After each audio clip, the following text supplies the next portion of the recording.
Virtually every industry has yielded to the web.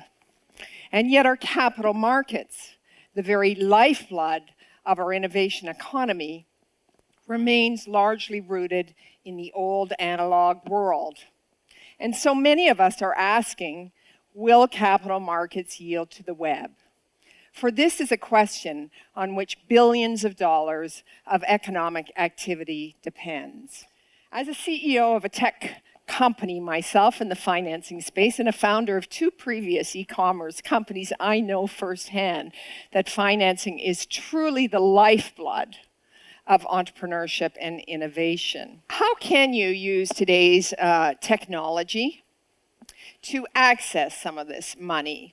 There are 2 changes that are happening in our capital markets that promise transformative change. The first, and many of you will know about it, is crowdfunding. Within our capital markets, our regulators pay very close attention to the prospect of companies selling shares in their venture, i.e. securities, over the internet to unaccredited investors, i.e. the crowd.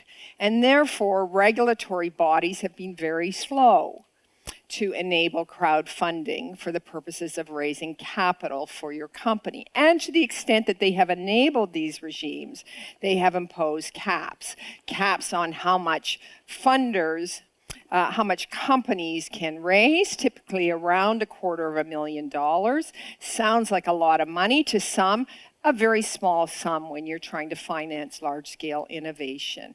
And these regimes also impose caps on how much investors can invest, typically about the equivalent of a big night out on the town in Las Vegas, because that's how this money is seen. It's seen as risk capital.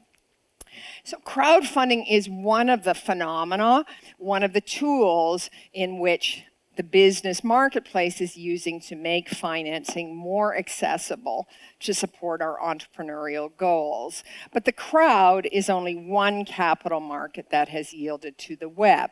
There is a broader phenomenon of mobile financing platforms and funding portals that are opening up conventional capital markets to business as well. Funding portals that help you access bank financing, debt financing, private equity, VC, angel financing. From the movable benches of 350 BC to today's advanced financing networks, we are witnessing transformative change, because I truly believe that our capital markets are indeed yielding to the web.